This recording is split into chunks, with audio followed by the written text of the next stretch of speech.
नमस्कार, आपका स्वागत है। मैं रेशमा 8 PM न्यूज में हम देखेंगे दुर्ग जिले समेत देश विदेश की कुछ प्रमुख खबरें।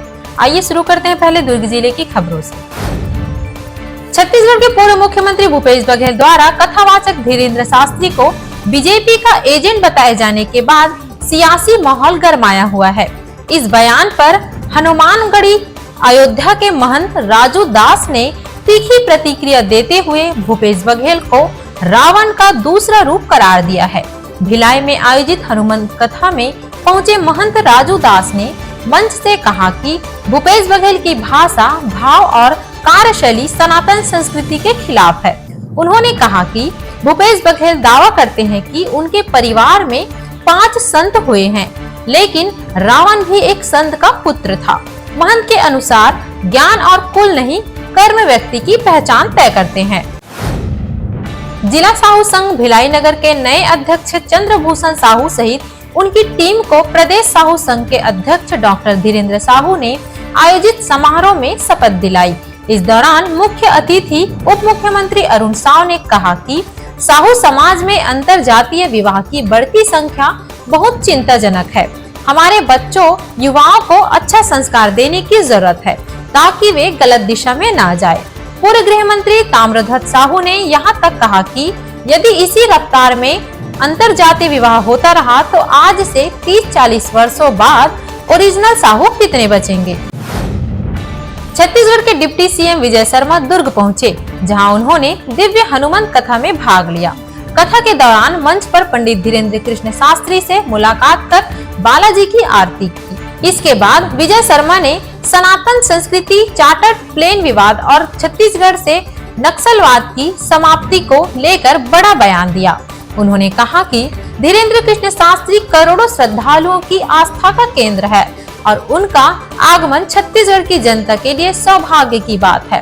नक्सल समस्या के समापन को लेकर सरकार के प्रयासों में महाराज जी का मार्गदर्शन लगातार बना हुआ है। सनातन संस्कृति और साधु संतों के कथित अपमान के विरोध में भारतीय जनता युवा मोर्चा ने भिलाई के सुपेला घड़ी चौक में प्रदर्शन किया। भाजयुमो ने आरोप लगाया कि कांग्रेस नेताओं भूपेश बघेल और TS सिंहदेव द्वारा सनातन संस्कृति के विरुद्ध आपत्तिजनक टिप्पणियां की गई है। इसी के विरोध में भाजयुमो प्रदेश अध्यक्ष राहुल योगराज टिकरिया के आह्वान पर पुतला दहन किया गया। प्रदर्शन में भाजयुमो और महिला मोर्चा के कई पदाधिकारी और कार्यकर्ता शामिल हुए। भिलाई स्टील प्लांट के अंतर्गत आने वाले मैत्री गार्ड में बढ़ती ठंड को देखते हुए जू प्रबंधक द्वारा जानवरों की सुरक्षा और स्वास्थ्य को लेकर विशेष इंतजाम किए गए हैं। व्हाइट टाइगर, बब्बर शेर और तेंदुआ के बाड़ों में अलाव की व्यवस्था की गई है, जबकि हिरन, बारहसिंगा, नीलगाय और पक्षियों के लिए पैरे व सूखी घास की व्यवस्था की गई है। जू प्रबंधक के अनुसार सभी जानवरों के स्वास्थ्य पर लगातार नजर रखी जा रही है। ठंड के बावजूद बड़ी संख्या में पर्यटक मैत्री गार्डन पहुंच रहे हैं, जिससे यह जू एक बार फिर आकर्षण का केंद्र बना हुआ है।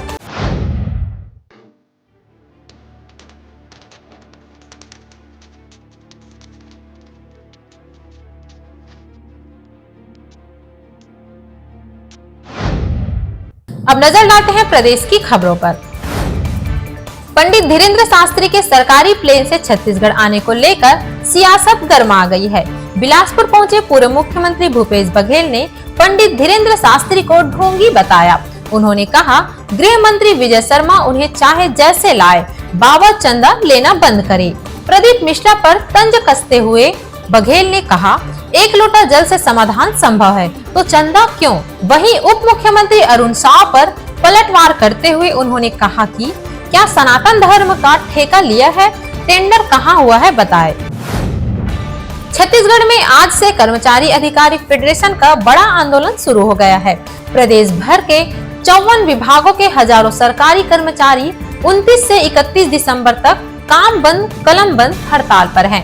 कर्मचारी अपनी मांगों को लेकर प्रदर्शन कर रहे हैं, जिसमें केंद्र के समान DA, एरियर्स, पिंगुआ कमेटी की रिपोर्ट सार्वजनिक करने और मोदी गारंटी को पूरा करने समेत 11 सूत्रीय मांग प्रमुख है। अगर इसके बाद भी उनकी पेंडिंग मांगे पूरी नहीं हुई तो वे उग्र आंदोलन करेंगे। इस हड़ताल से सरकारी कामकाज पूरी तरह ठप है।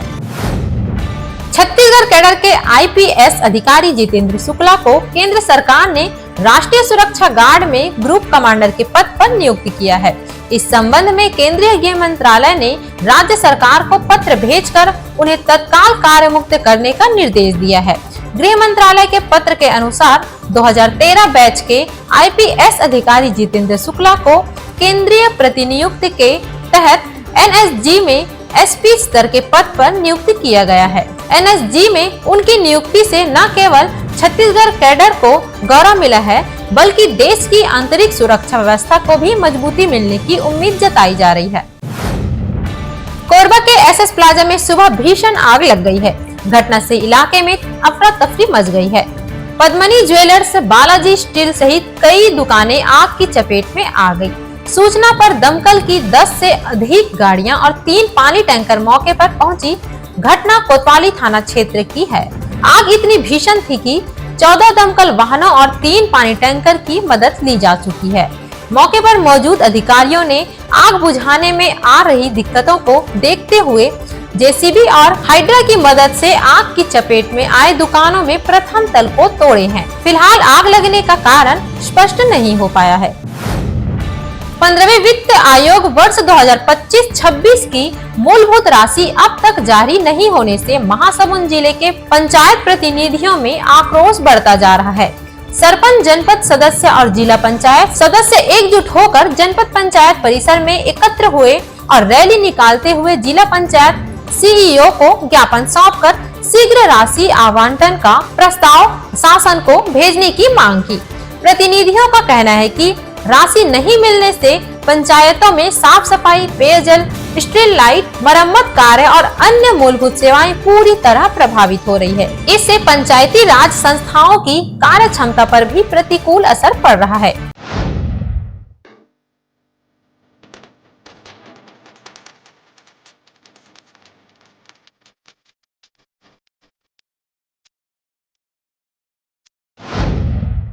अब नजर लाते हैं देश विदेश की खबरों पर। रक्षा मंत्री राजनाथ सिंह की अध्यक्षता में हुई रक्षा अधिग्रहण परिषद डीएससी की बैठक में तीनों सेनाओं के लिए करीब 79,000 करोड़ रुपए के रक्षा खरीद प्रस्ताव को स्वीकृति दी गई है, जिसे भारत की सैन्य तैयारियों के लिहाज से बेहद अहम माना जा रहा है। डीएससी के इन फैसलों से तीनों सेनाओं की मारक क्षमता, निगरानी, ड्रोन रोधी सुरक्षा और आधुनिक युद्ध क्षमता बढ़ेगी। यह कदम भारत की रक्षा तैयारियों और आत्मनिर्भर रक्षा क्षमता को और मजबूत करने की दिशा में अहम माना जा रहा है। प्रवर्तन निदेशालय ईडी ने संयुक्त अरब अमीरात में छिपे वांछित अपराधी इंद्रजीत सिंह यादव और उनके सहयोगियों पर शिकंजा कसते हुए भारी मात्रा में नकदी और विलासिता का सामान जब्त किया है। दिल्ली, गुरुग्राम और रोहतक सहित 10 ठिकानों पर चलाए गए एक बड़े तलाशी अभियान के बाद यह कार्रवाई सामने आई है। ईडी के अनुसार इंद्रजीत के खिलाफ हत्या, जबरन वसूली, निजी वित्त दाताओं द्वारा किए गए ऋणों के जबरन निपटान, धोखाधड़ी, जालसाजी, अवैध भूमि हड़पने और हिंसक अपराधों जैसी आपराधिक गतिविधियों में संलिप्तता के लिए आरोप पत्र दाखिल किए गए हैं। मेक्सिको दक्षिण ओक्साका राज्य में एक ट्रेन की कुछ बोगियां पटरी से उतर गई, जिससे कम से कम 13 लोगों की मौत हो गई और करीब 100 अन्य घायल हो गए। मेक्सिको रेलवे लाइन का संचालन करने वाली मैक्सिकन नौसेना ने एक बयान में कहा, इस दुर्घटना के परिणाम स्वरूप 139 लोग खतरे से बाहर हैं, 98 घायल हुए हैं और दुर्भाग्य से 13 लोगों की जान चली गई। मैक्सिकन राष्ट्रपति ने अधिकारियों को प्रभावित लोगों के परिवारों की सहायता करने का निर्देश दिया है। दुर्घटना का कारण निर्धारित करने के लिए एक जांच शुरू की जा रही है। बांग्लादेश में अल्पसंख्यकों हिंदुओं को चुन चुनकर निशाना बनाए जाने का सिलसिला थमने का नाम नहीं ले रहा है। ताजा मामला फिरोजपुर जिले से सामने आया है। यहाँ उपद्रवियों ने हिंदुओं के 5-6 घरों को आग के हवाले कर दिया है। घटना उस वक्त हुई जब घर के लोग अंदर सो रहे थे। इतना ही नहीं, बाहर से दरवाजे भी बंद कर दिए ताकि लोग बाहर निकल न पाए। परिवार के लोगों ने जैसे तैसे निकलकर जान बचाई। इस खौफनाक घटना से एक बार फिर बांग्लादेश में अल्पसंख्यकों की सुरक्षा पर गंभीर सवाल खड़े कर दिए हैं। अमेरिकी राज्य न्यू जर्सी में 2 हेलीकॉप्टर हवा में एक दूसरे से टकरा गए। जिसके बाद दोनों हेलीकॉप्टर क्रैश कर गए। अधिकारियों ने बताया कि एक पायलट की घटना स्थल पर मौत हो गई। दूसरे पायलट को बेहद गंभीर हालत में अस्पताल पहुंचाया गया, जहां उनकी हालत नाजुक बनी हुई है। जांच एजेंसियां यह जानने की कोशिश कर रही है कि आखिर दोनों हेलीकॉप्टर एक ही हवाई क्षेत्र में कैसे आ गए और टक्कर क्यों हुई। अधिकारियों का कहना है कि हादसे के वक्त मौसम बेहद खराब नहीं था।